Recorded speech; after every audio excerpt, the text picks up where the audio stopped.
Hello, thanks for joining me. This is Jessie, and this is my channel, A Caffeinated Bookworm.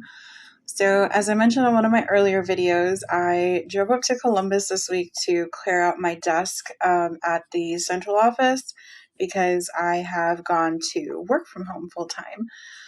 And when I was cleaning out my desk, I ran across my 2020 to read list. So I made this at the end of 2019, and then I stuck it on my desk, and then we got sent home because of COVID. And when I went to go pick up my stuff or clean up my desk on Tuesday, I found this. And so we are going to take a look to see how well I did on my list. So the first one is The Starless Sea by Erin Morgenstern. She's the author of one of my favorite books, The Night Circus. I did end up purchasing this one, but I have not read it yet, and so that's something that I have to look forward to. The Night Country by Melissa Albert, and Melissa Albert is the author of The Hazelwood, and this is, I believe, the follow-up to The Hazelwood. I loved that book so much, I bought it for my mom. My mom is actually not a fairy tale person, so she did not like it as much as I did, but I did buy that. Wackenhyrst by Michelle Paver. I did purchase this one also. I have not read it. I have it on ebook, but I may end up having to get the hard copy because the cover is so pretty. This is a gothic, ghosty, supernatural type book, so it sounds fun. The Water Dancer by Ta-Nehisi Coates. Now I did get this one. I have the hard copy of this book. I have the hardcover hard copy of this book. We read this for the book club at work, and this is a magical realism book, but I don't know. I've heard that Ta-Nehisi Coates is an excellent nonfiction writer. His foray into fiction and more particularly magical realism didn't really do it for me. I might go back and reread this, but it wasn't my favorite book, but I did read it, so I got to cross that off of my list. The 10th Girl by Sarah Faring, that's another one that I purchased, but I haven't read yet. The Witch Elm by Tana French. Now, Tana French is the one who wrote In the Woods, and I read that a long time ago, and when I read it, it had one cover. I have seen a couple other covers since then, but there's another cover that looks pretty moody and awesome, so I might get a version of that one also. Moonwise by Greer Gilman. So this was written in 1991, and I'm going to read you the synopsis from Goodreads. Erin came to visit Sylvia at midwinter, hoping to rekindle the old magic of their girlhood game, The Nine Worlds, a fantastical universe founded in a handful of marbles and tarot cards, whose myths and kingdoms the two friends had chronicled between them. But when Sylvie disappeared in a moonlit wood, Erin followed her, not into the familiar ground of their fantasy, but into the thorns and winter of a cloud they had never invented, a world where ballets were constellations and the moon hunted souls by night. That sounds awesome. I am fairly certain I ran across this book looking up books similar to some of the fantasies that I had written, either by Patricia McKillip or Charles de Lint. I'm fairly certain that's how I found this book. And I want to read it right now. Profound and Perfect Things by Maribel Garcia. That is another one that I have not read yet. Ohio by Stephen Markley. I did buy it. That is a novel that bases itself on a small town and the effects of the opioid crisis and the more recent wars. And I added that, I think, after reading Dreamland by Sam Quinones, which is another book that I read for the book club at work. I was absolutely torn apart by that book. And then there was another one. They made it a movie, Beautiful Boy. I read that. Also very, very heartbreaking. That's why Ohio was on here. Ooh, Into the Planet, My Life as a Cave Diver by Jill Heinerth. So this is a nonfiction book, and I really want to read it. I think it's about spelunking. It sounds really interesting. The Widow of Pale Harbor by Hester Fox.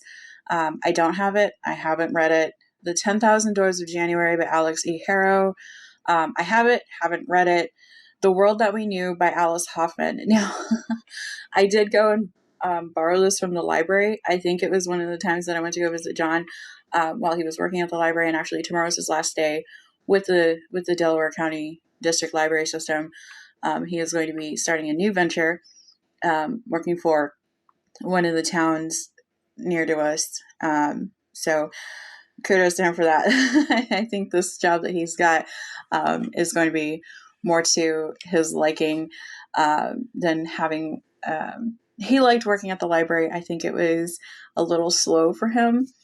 And so this other job that he's got, I think he's going to be more happy because I think it's going to keep him busier. But I borrowed The World That We Knew by Alice Hoffman. I love Alice Hoffman. I love all the books that I've read by her, with the exception of the horses one with the arias. It was really strange. It was the first book by her. I've mentioned it before, but I do like Alice Hoffman, but I didn't read it. I ended up returning it to the library without having read it, so I can't cross that off my list. The Invited by Jennifer McMahon. So I read The Winter People by Jennifer McMahon, and it was creepy, and I loved it. So when I saw that there was another book by her coming out, I wanted to read that. I haven't read it yet. If You See Her by Ania Ahlborn. So I've read The Bird Eater, The Devil Crept In, and Within These Walls by Ania Ahlborn. And she is one of my favorite horror writers. I also have Seed and Brother, I think. But I did purchase If You See Her also, but I haven't read it yet. I'm going to have to get back to that because I love her books. Neverworld Wake by Marisha Pessl. So Marisha Pessl is the author of one of my favorite books, Night Film. I did like Neverworld Wake, but I didn't think that it was up to the standards that Night Film was. But I just feel like even down to like the writing, I may be misremembering, but like even the writing wasn't up to what I felt it was in Night Film. But I did end up reading that last year. So Fair by Nisi Shaw. So I love the cover of this book. I do have it. I haven't read it, but I love the cover. I love the cover art on it.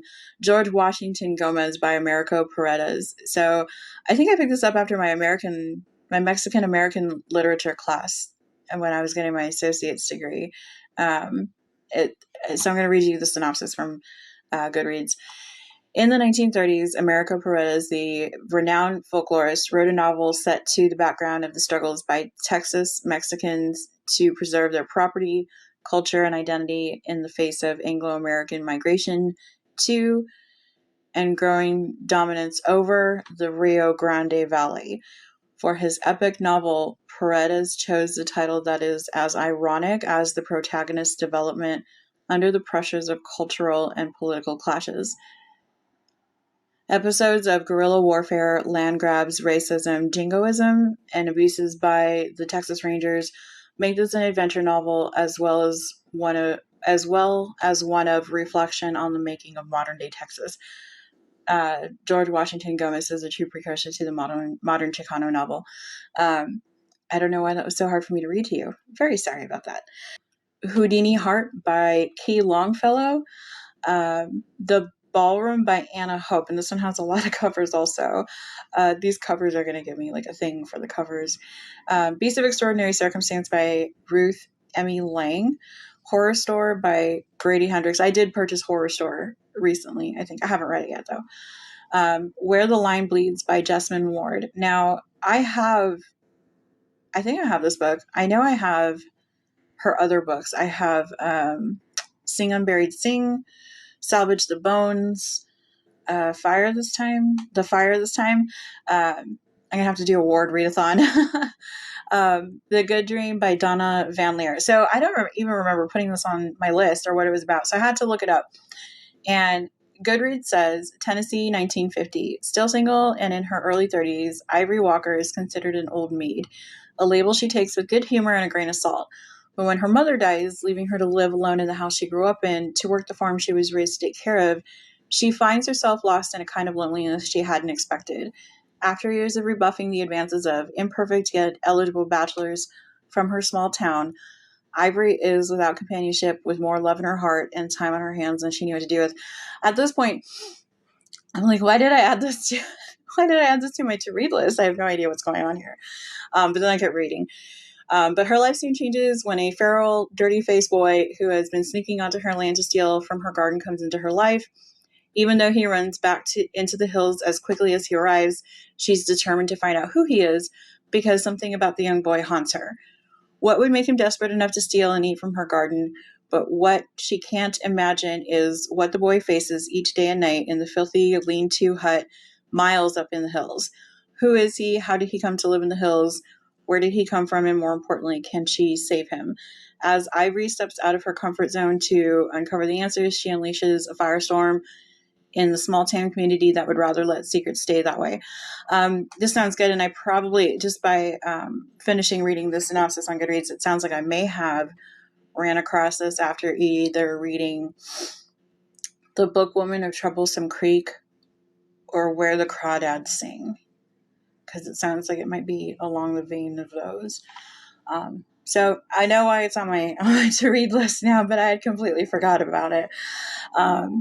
Himself by Jess Kidd. And with this one, like, just looking at the covers, and I'm trying to get the covers for the little for the little icons I put up on the editing of the video. Looking at the covers for this one, I am thinking I'm going to have an obsession with covers. Like, I will buy all the editions of Tolkien that I find, which has always been a thing for me. But with some of these books, like,